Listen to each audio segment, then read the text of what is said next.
आना मड़वा तेरी समधी गुदू गुदू करबो। आना मड़वा तेरी समधी गुदू गुदू करबो। हाथ ले हाथ जोहार लेबो, बैहा ले बैहा मिला लेबो, दोनों संग चट चट चुम्बो। आना मड़वा तेरी समधी गुदू गुदू करबो। आना मड़वा तेरी समधी गुदू गुदू करबो। हाथ ले हाथ जोहार लेबो, बैहा ले बैहा मिला लेबो, दोनों संग चट चट चुम्बो। आना मड़वा तेरी समधी गुदू गुदू करबो। आना मड़वा तेरी समधी गुदू गुदू करबो।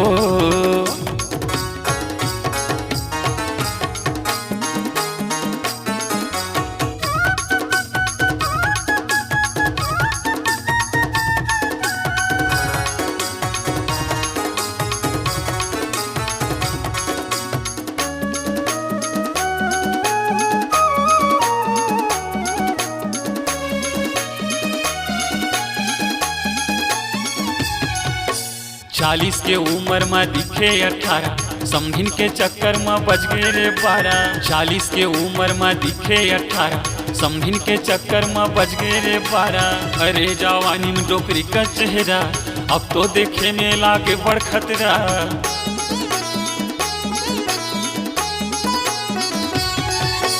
चालीस के उम्र में दिखे 18, समधिन के चक्कर में बज गए रे 12। 40 के उम्र में दिखे 18, समधिन के चक्कर में बज गए रे 12। अरे जवानी में डोकरी का चेहरा अब तो देखे में लागे बड़ खतरा। हाथ ले हाथ जोहार लेबो, बैहा ले बैहा मिला लेबो, दोनों संग चट चट चुम्बो। आना मड़वा तेरी समधी गुदू गुदू करबो। आना मड़वा तेरी समधी गुदू गुदू करबो।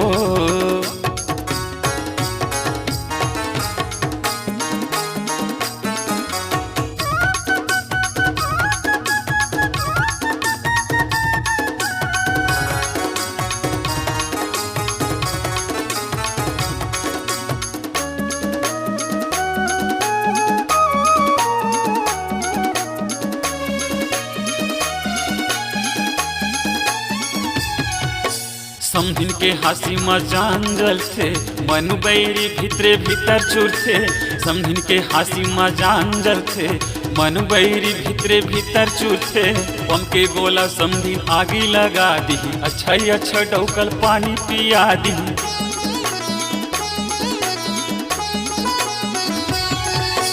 समधिन के हंसी में जान जलते, मन बैरी भितरे भीतर चुरते।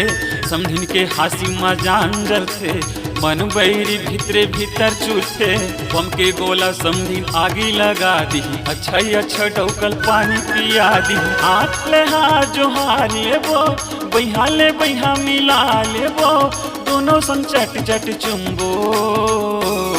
आना मड़वा तेरी समधी गुदू गुदू करबो। आना मड़वा तेरी समधी गुदू गुदू करबो। हाथ ले हाथ जोहार लेबो, बैहा ले बैहा मिला लेबो, दोनों संग चट चट चुम्बो। आना मड़वा तेरी समधी गुदू गुदू करबो। आना मड़वा तेरी समधी गुदू गुदू करबो। आना मड़वा तेरी समधी गुदू गुदू करबो। आना मड़वा तेरी समधी गुदू गुदू करबो। आना मड़वा तेरी समधी गुदू गुदू करबो। आना मड़वा तेरी समधी गुदू गुदू करबो। यदि आप अपने